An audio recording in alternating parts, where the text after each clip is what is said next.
Hi. Hi, Lauren. How are you? I'm so good. How are you? It's nice to finally meet you. I'm so glad it's over Instagram. I love Instagram. I know. We've done a couple interviews like this before, and it's just such a great format while we're at home all quarantining. Yeah, It seems so perfect. it totally is. Love your background in your room, by the way. I, Years ago. It's so cute. All right, let's jump right into this. You are the youngest top 20 finalist in all of American Idol history. How does that feel, and how did this whole American Idol journey even start? So the journey started, initially I had one of the casting directors reach out to me and she said, "Hey, we're allowing Canadians on the show." And obviously initially growing up, I never knew that Canadians could go on the show. So obviously I always wanted to go on it, but I was like, "Oh, I'm not allowed." And her name was Tammy actually. So Tammy reached out to me and said, "Hey girl, we're accepting Canadians. Like, would you want to go on the show?" And then we kind of brought it up to my parents and we were like, "Let's do it. We're going to go on American Idol." But going on to it, I never thought that I would get as far as what I did and that like I would like accomplish so much on the show as what I had done. So That's incredible. And you were 16 when you went on the show, and you're still 16 now? I'm That's still awesome. That is so incredible. I mean, I'm 15, so like we're almost the same age, and just accomplishing so much at such a young age is honestly so incredible. And I know the hard work that can go into stuff like this. So honestly, congratulations. That is phenomenal. thank In your audition, Katy Perry said you may be 16, but your voice sounds like it's 1,000 years old. How does it feel to get that sort of praise from people who are experts in their field, of course, and worldwide superstars? I think when I first got it, my entire mind went blank and I literally the audition room and I didn't remember anything and I was like, I don't know if they liked me or not. And I remember for weeks like telling all my friends, "Oh, I'm not sure if the judges liked me that much. Like I don't think it was very good." And then when I heard it on TV, I was like, "What?" I was like, "I don't remember when they said this." And like then it kind of came back to me and I was like, "Oh, they did say that." But it was just crazy. I still don't believe that they said that kind of stuff to me because obviously I've always listened to Katy Perry from a young age and like been really inspired by her. So it's kind of hard to take it in and actually believe that Katy Perry said those words to me.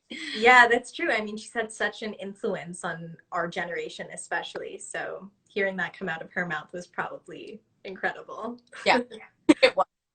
Now, there's a lot of amazing stuff that goes into stuff like this, but there's also a lot of struggle. What was the hardest part of the competition for you? This is probably really strange, but I think the hardest part is vocal rest. I think a lot of people don't realize how important that is for singers is when you're not singing. Like you can't just yell and, use your voice a lot because you will lose your voice, especially I know that a lot of us powerhouses on the show, like we're constantly singing songs that are like at the biggest extent of our range. So you're using your voice a lot. And if you're not warming up your voice and not like taking care of yourself properly, it can get really bad and you'll have no voice. And I think that that kind of what Hollywood Week to all of us is like the no sleep. And then you're up every single morning and you're practicing and you're rehearsing nonstop because you have these songs handed to you that you have to learn. I think that vocal rest is super important and we all love each other and you meet these new people that you're like best friends with and all you want to do is talk and yell and laugh together. When in reality, you should probably just like sit in the corner and like be quiet. Right.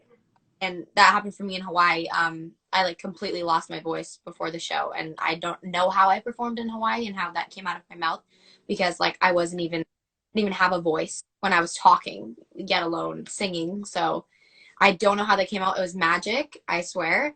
But I think it's really important for vocal rest. I think that's the hardest part, honestly. Well, yeah, I mean, that's good to know. I guess a lot of people don't really understand what goes on behind the scenes. Another challenge that that you faced was filming this during a pandemic. I mean, your last performance, which aired on Sunday, you filmed at home, correct? What was that process like, and what went into setting everything up? Yeah, so initially when we were sent all of the stuff, they basically said, okay, we're gonna send you a bunch of stuff. We're gonna send you ring lights, we're gonna send you, camera equipment, mic stand, like basically everything you could possibly need, decorations, candles. And then every day at like 9 a.m. we'd have like different delivery people dropping off like all these different boxes and like if I was at my house, I would show you how many just empty boxes. Ridiculous. But the workers were really helpful at like the crew at American Idol. I kind of hopped on Zoom calls with everybody in like different groups, and they helped us set up all of the stuff. We kind of had to go on calls to, find what location you were going to perform in, find out how to plug everything in. So it was a lot of really good communication skills you had to have to be talking to like the tech person, the creative director, and then the people we report to, and like letting everyone know what's going on. So it was a lot of hard work, but I think we all learned a lot about the equipment and how to use it now. No, for sure. Now, there are a lot of incredible Canadians in the entertainment industry who have really put Canada on the map. How does it feel to represent Canada as the youngest top 20 finalist? I think it's crazy, first of all, but I love that now other Canadians, not even just Canadians, but yeah, Canadians are like looking up to me and realizing that like you can do it no matter what age you are, no matter where you come from. Because coming from like a really small town, I think a lot of people can think they have a disadvantage to other people and they can't do what they want to do. So I love representing Canada. I love Canada, and I'm really glad that I hopefully one day will be a part of the big group like the Justin Biebers of the world. But What was the most surreal moment of the whole competition if you had to pick one? I want to say the Hawaii performance because we got to perform in front of just a crowd, and the energy of the crowd, like in person, was just so amazing. And everyone was like screaming your name and like singing the words. And I think that was a surreal moment for me too because I didn't think my voice was going to come out, and it was just like flowing out of me. And I had like this huge adrenaline rush. And I was like, okay, my voice is coming out. Like, we're going to dance, we're going to walk on stage. And for me, I'm not really one to, in the past, to walk on stage and like perform. And I randomly just started doing it in Hawaii. And I didn't even plan to do it.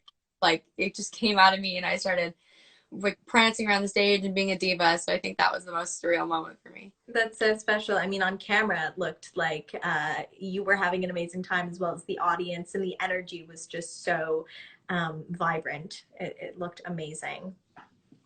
What surprised you the most about this experience? I think what surprised me the most is actually how nice all of us contestants are to each other. Like, you'd think going into a competition that everyone would kind of, you're my competition. Like, I'm not gonna help you with your song, but like all of us like help each other learn how to sing or run, or hey, how should I arrange my song? We all like best friends, and I had no idea going into the experience that I would create so many like amazing friendships and meet so many great people. And I think a lot of people don't realize that like going on a show like that, you would create so many relationships like that, but we all did, and we're all like a big family now. So Aw. And you were talking about being a sort of role model to young Canadian kids, kids all over the world, just being how young you are and accomplishing so much. What advice would you give to little girls and boys who look up to you and want to do what you do? yeah, I feel like a few things. One is to like love yourself because I know that like being in high school, like people are really mean. Not even just in high school, people outside of high school can be really mean and like try and tell you you can't do what you want to do. But I think just always believing in yourself and knowing that you can do anything. It doesn't matter where you come from or where you live or what you look like. You're just capable of doing anything as long as you have a really good work ethic and work for it. Mhm. Okay, so if you're down, I have a little game for you. So, I'm going to give you an artist, and you're going to have 5 seconds to start singing a song by that artist. Are you Okay. down? Scared, but yes. Okay. I promise I'll just count down on my hand and see if you can come up with a song. Okay? So we're going to start off with Drake. I know so many Drake songs. Ah! I'm not gonna think of one. I'm not gonna think of one. Oh, that's okay. That's okay. That's okay. Songs. I was just listening to Drake. So I don't even know how I can't name one. I'm I bad. know his new album just came out, and you're Yeah. like, all right, on to the next. The next one is Adele. Oh, so like you, I wish nothing but the best for you too. Yay! All right, you have 1 point. Okay, next artist, Pink. uh, what about us? What about all the time that you had the answers? Perfect. All right, this is one of my faves, Billie Eilish. Uh, I love you. And I don't want to. So good. All right, last but not least, Lauren Spencer Smith. I guess I'll do. I'll always remember us this way. So good. All right, Lauren, one last question for you before we sign off. What is next for you? Where do you go from here? What's next for me? Obviously, with COVID, I can't be touring or going out and performing, but I'm just working with a lot of different people and producers on writing original music and like getting a lot of original music out there because I know that's something that all of my supporters really want from me and have been asking from me for a long time. So I'm just basically working on a bunch of original music. That's awesome. I mean, we can't wait to see where you go from here. I mean, you've had such a strong start, and I think the people that support you are going to continue to do so because you're so talented. And I just wish you all the best. Thank you. Have an incredible day and stay safe. You too.